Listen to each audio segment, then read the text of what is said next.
vis-a-vis the system in which they find themselves is the key to the success of the thing. It seems to me. I follow what you're saying, but you said if they were a threat, they will be wiped out? If they became perceived as an existential threat to one of the other major players, Well, I think they are. Most are they definitely. seen as that? Absolutely, no question whatsoever. They are seen as a threat. Like I said before, Uribe has attacked them directly. And the reason has attacked them is they are a threat at many different levels. They are a threat because they have proven to not be bribed by money.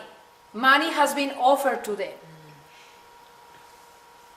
There was a lawyer from the United States that this was very interesting. A lawyer from the United States went there after the massacre was found to be done by the army, went there and told them, you can make millions out of this because I can help you sue the army. And here's the proofs that the army has done this and they had it, and you will get millions. A lawyer went there and talked to them and they said, we don't want millions. We want justice. Sorry.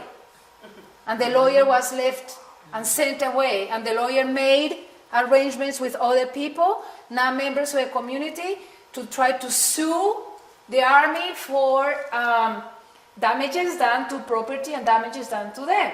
The community refuses and refused to be paid. The logic is this. If they pay me, then I cannot talk.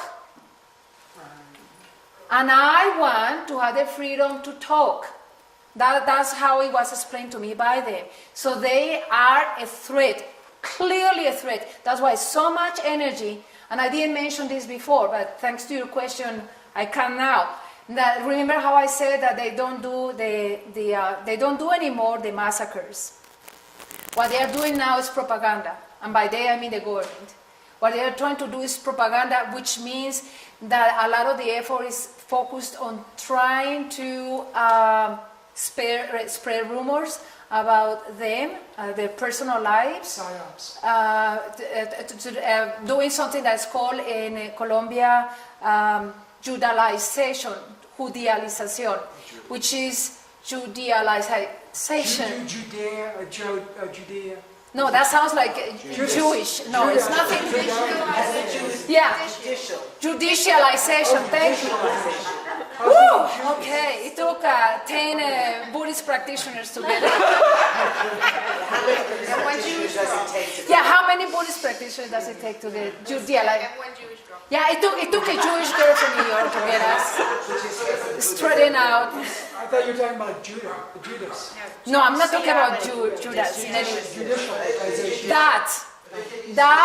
That means that human rights advocates in Colombia are framed or attacked as being guerrillas. And when that happens, you're forced to deal with the legal system and spend a lot of your personal energy dealing. They do that here. Yeah, of course. We didn't invent that.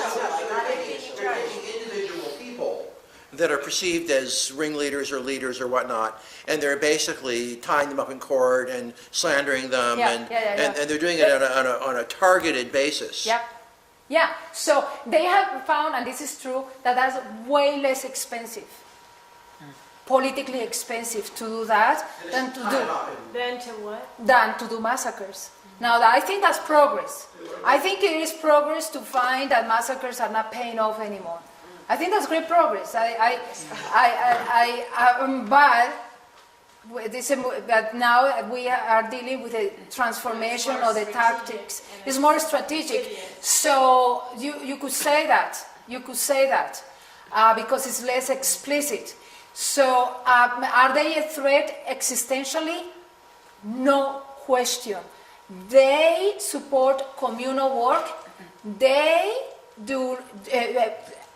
have stated that they are against consumerism and individualism. They hold land together.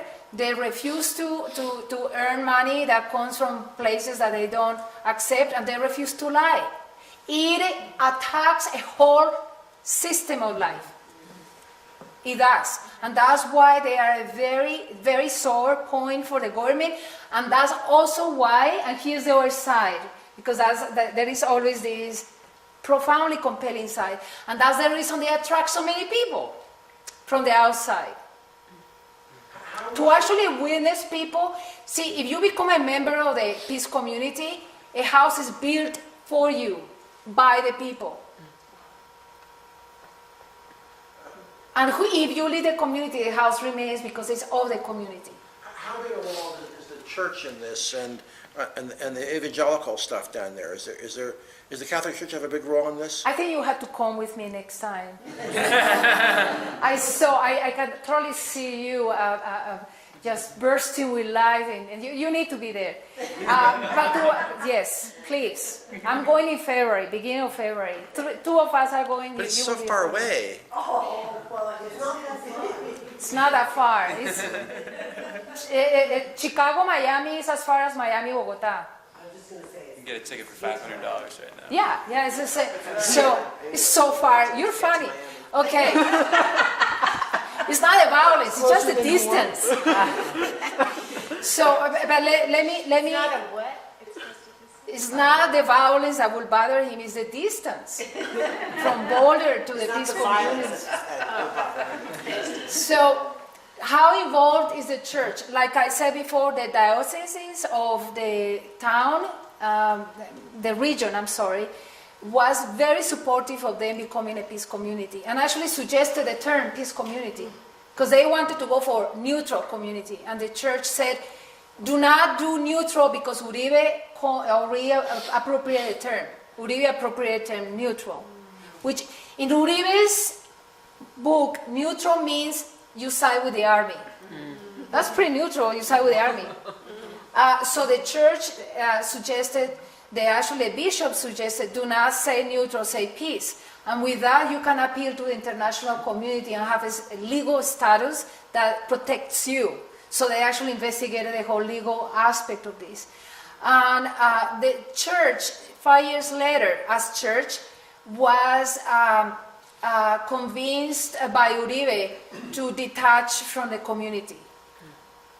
And the bishop who suggested this was assassinated. So, I mean, it's really samsara. So the bishop who suggested this was assassinated. The new bishop was appointed, was nicer to Uribe, and Uribe said, do not do that because they are against the church, they are against the interest of the government.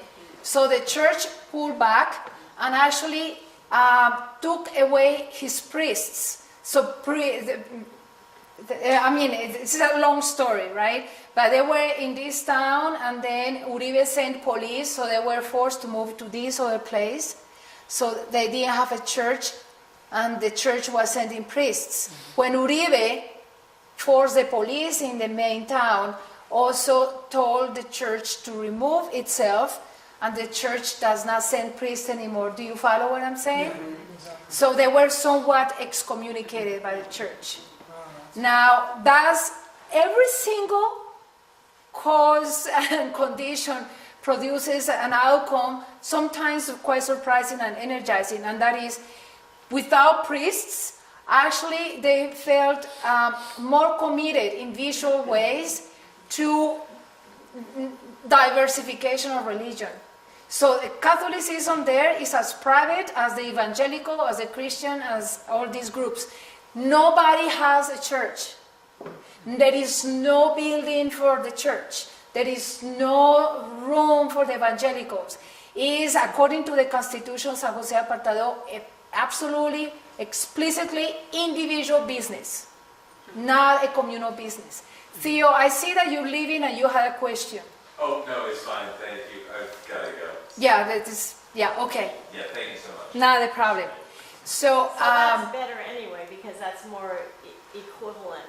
Once again, it's one of those very paradoxical consequences of situations of violence that sometimes mean a transformation of the situation. This is what I have learned in the community. Every single act of violence has actually produced consequences that are fairly interesting, fairly hopeful. The Jesuit priest that I mentioned before, Javier, goes to the community, and this is kind